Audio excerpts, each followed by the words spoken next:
Welcome to one of my favorite positions. This is the top turtle position. In wrestling, they call it what, the referee position? I think so. I don't know. I didn't wrestle, but right, I didn't wrestle either. I think it's referee position. Yeah. But we call it top turtle in jiu-jitsu. We can get here from so many positions. You shoot a takedown on someone, or they shoot on you, you sprawl, then you end up here.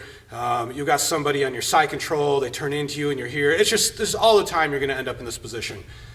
This is probably my second favorite position in jiu-jitsu to attack from. My favorite position to attack from being the side control, and my second favorite being this position here, the top turtle. And in the future, in our videos, when you pass through the blue belt level, so you've surpassed the blue belt level, I have a ton of amazing attacks here, from upside down omoplatas to like all kinds of crazy different clock chokes and arm bars. We're gonna keep it kind of simple today, but these simple techniques, they work so well. Well, first of all, let's talk about something that's happening right now that I wasn't even planning on talking about, but let's talk about it right now. So Leo's elbows are off the ground. And if somebody's sitting up this high on you with their elbows off the ground, it makes it harder to attack from this position. So if his elbows are off the ground like they are, the first thing I'm gonna do is I'm gonna break him down to get him a little lower to the ground. So I might come here and catch his arm or his wrist over here and pull his arm so his elbow goes to the ground. I might knock this one out here so his elbow goes to the ground. I like to attack from here. If he starts to come up, it makes it harder for me. Okay, now let's notice something. I'm gonna have you go right back to that position, okay? You able to do that? So his elbow's on the ground. I set the position up with my knee in between his elbow and his knee, elbow and his knee. So my knee is in between there. Why? Because from this position, I can take the back. I can go to the rear mount and go for basic chokes. But if he takes his elbow and he touches it to his knee, it makes it very hard for me to take his back because I can't get the hook in. Let me explain.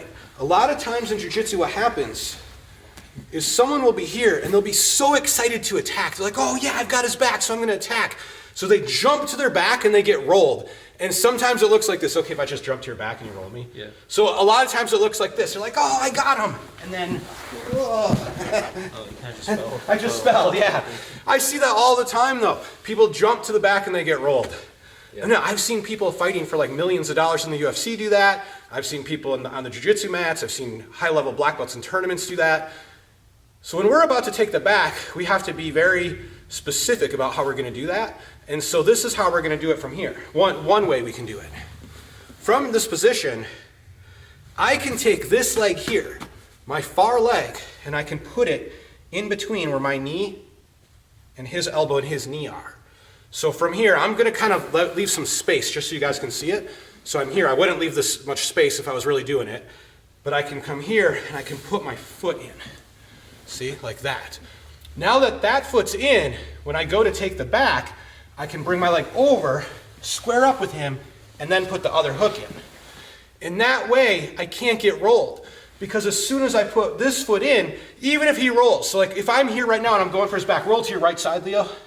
If he rolls, I'm still on his back. I still have the hooks in. Now as I go to take the back, what you're gonna notice is this hand is gonna come here, it's gonna open his arm up like this, and it's gonna allow me to put the foot in. I generally do the exact same thing on the other side, but I'm gonna tell you guys that Leo has kind of a wrist injury going on right now, so I'm gonna be a little cautious with that other side. But I like to come here and open the elbow up so I can put the hooks in. You'll see, ready? So we're here. Then once I'm here, I break them down. And from here, we've got a really good rear mount position that they're not going to escape.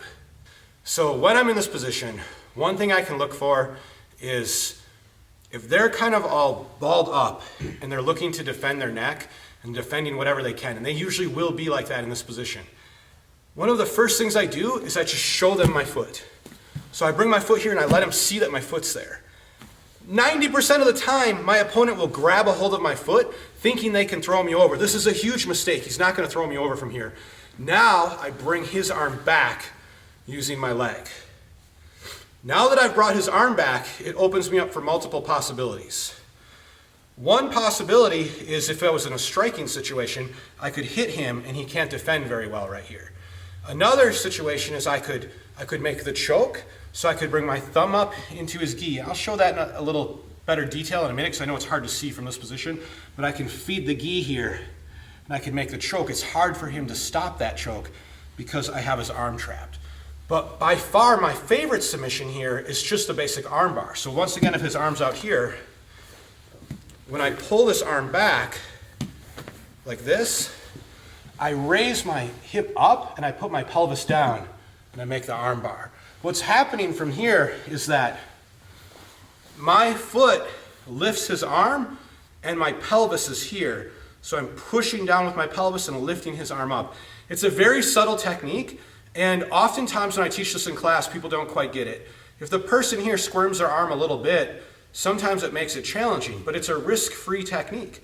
So by me trying the move, doesn't hurt me at all. So here we go, I can get the move, and if I catch it, I am gonna catch it, he's gonna tap. But even if he wasn't tapping, you know, I got someone with shorter arms or squirming around a lot and I don't catch it, it still gives me opportunities to make the chokes better. So it's probably my favorite move to try from there. And from this position, you're gonna see a lot more in the coming lessons. So it's important to master this first. Now, whether I catch the arm or not, as long as he's broken down, I often have the availability to do a very famous choke in jiu-jitsu called the clock choke. So with the clock choke, I open the collar, so I'm opening his collar here, and I feed my thumb up into his gi, feeding my thumb to this side up into his gi. Then once I feed my thumb up into his gi, I'm gonna take my left hip, I'm gonna put it on his shoulder. When I put my hip on his shoulder, my feet are gonna walk like the hands of a clock. And this choke is not me pulling up to choke him, it doesn't use arm strength, but it's my hip walking into his head this way while my forearm's cutting off the artery over here. It's a very powerful choke. So here I am in position and I start to walk. And as I'm walking, my hip is driving my forearm into his artery. Now you can see if his elbows are off the ground, it's dangerous for me to try that because it's easier for me to get rolled. It's way too high for me to bring my hip up. So if he's broken down, that's when I'm going to look for that technique. So I've got to break him down first. Open here. Now, by having this arm to the outside like this, it does present some potential for getting rolled. There's two really good reversals here coming up later in the curriculum. And so sometimes I'll just get this arm out of there and I'll just drop my tricep on him and I'll just drop my hips. And that's a really good choke right there too. Now, I kind of feel like this next one I should save for later, but let's just do it right now because we're right here. Is that another opportunity in that top turtle position is to take your shin and place it on the back of their head.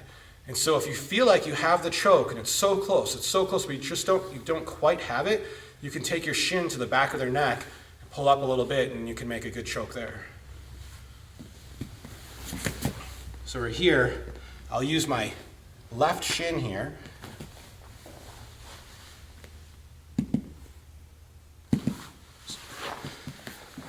So that's a super powerful choke, using the shin to the back of their head. Okay, now if you recall, I said that my favorite position to attack from is the side control, and my second favorite position to attack from is this turtle position.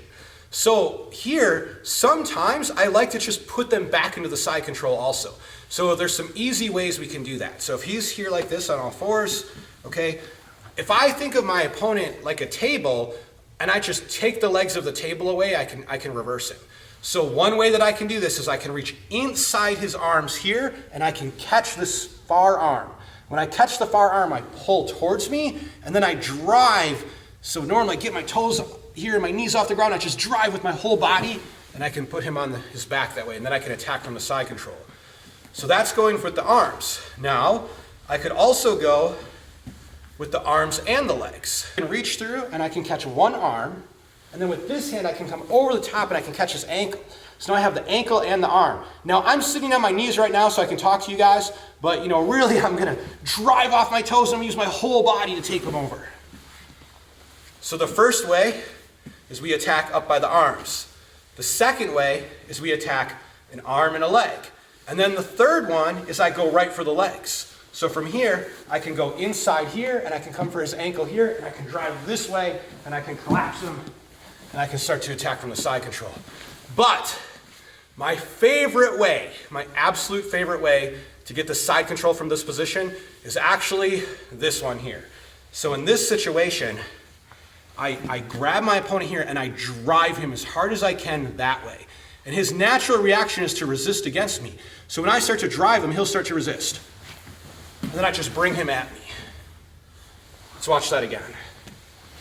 So I take him, it doesn't matter if I'm grabbing legs, his arms, just his upper body. I'm pushing him that direction. He'll resist, and when he resists, I just flop him right at me, and now I'm attacking from the side control. Okay, so those are some turnovers from the turtle position and some of my favorite basic fundamental attacks. We're definitely going to see some crazy attacks coming up nearing the purple belt level.